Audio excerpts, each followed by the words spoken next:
So I want to get to some viewer questions. We've got some live viewer questions. First is from Paul Whalen. Hey, Paul, thank you so much. He asks, how does query-based knowledge work align with the potential for AI decision making? That's a great question because so much of what many of us do, at least online, is based on queries. This is how we drive our day.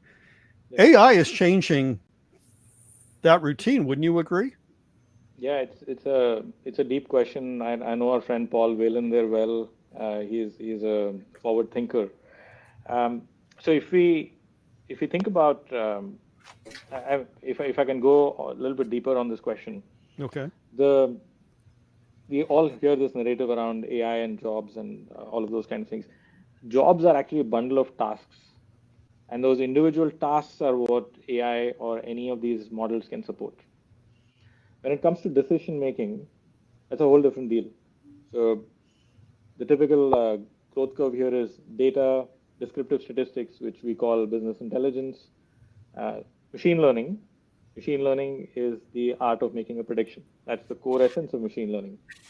A recommendation system is a machine learning platform that allows you to make a decision. And then you have AI, where the AI is making a decision. Like, for example, Tesla self-driving car makes a decision on left or right, stop or go. That's an AI. AI decision making, in my view, in the work that we do, knowledge work, um, we are still in the task automation realm, where we are looking at specific tasks and using AI to support specific tasks, not entire job functions. But you could see the trajectory that we are on and say, okay, there are certain task bundles that could be taken over by AI, Mm-hmm. and then there could be certain functional bundles that could be taken over by AI. But this is a 10-year trajectory or 20-year trajectory that we are on, not a 2-year trajectory. So if we dial back now to query-based knowledge work, individual chat platforms or what have you right now with things like ChatGPT, Claude, or other elements, or MChat that Moderna has created, or JLL GPT, and those kind of platforms, they allow you to ask those queries, specific queries, and then generate output. But you very quickly see where the gap here is. How do I know what query to make? When do I know to make that query? Right. How do I evaluate the data that's coming out of that AI platform? How do I use that data?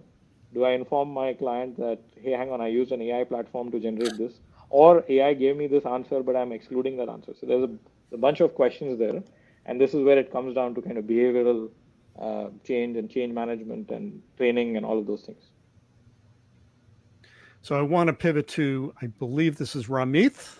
Anthony, how you doing, sir? Thank you so much for submitting your question, and thank you for being a part of the live audience. Ramith asks, are there organizations that are including human plus AI goals? This is a great question, to annual performance measurements. And what does the future of measuring goals look like? That's a fantastic question. What do you think, Ram? Yeah, amazing question. MIT actually released a white paper on this subject, and there are numerous articles through MIT on this. I'm more than happy to package some of what I'm saying, by the way, post this discussion and share with our audience. Um, there are already companies that are doing AI enhancement on their KPI. Uh, they're using AI to measure KPI. They're using AI to figure out which KPI are working, Mm-hmm. and then stop measuring stuff that they don't need to measure. Right? If you're measuring something like weight of gold, then you need to go down to ounces. But if you're measuring the weight of a human being, you don't need to go down to that level of micron precision, something like that. So how do you use AI to streamline some of that? And then human plus AI annual performance measurement. Actually, I don't even think annual performance measurements are a thing or should be a thing. I love this idea of kind of continuous or rolling performance measurements depending on task and project. Look at what the outcome is and if you're able to achieve that outcome. Whether that outcome was achieved by a human or a human plus AI or just AI really doesn't matter so long as you get to the outcome. Use the right tools and the combination of tools to get there.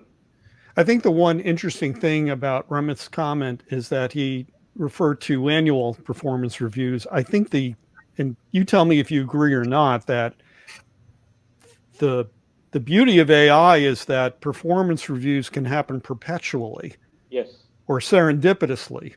yes, Would you agree with that? yes, absolutely.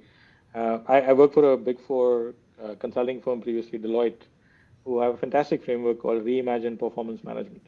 And they do something very similar. It's kind of a rolling performance measurement depending on amount of work that you do. It's actually a HBR case study on how Deloitte's deployed this.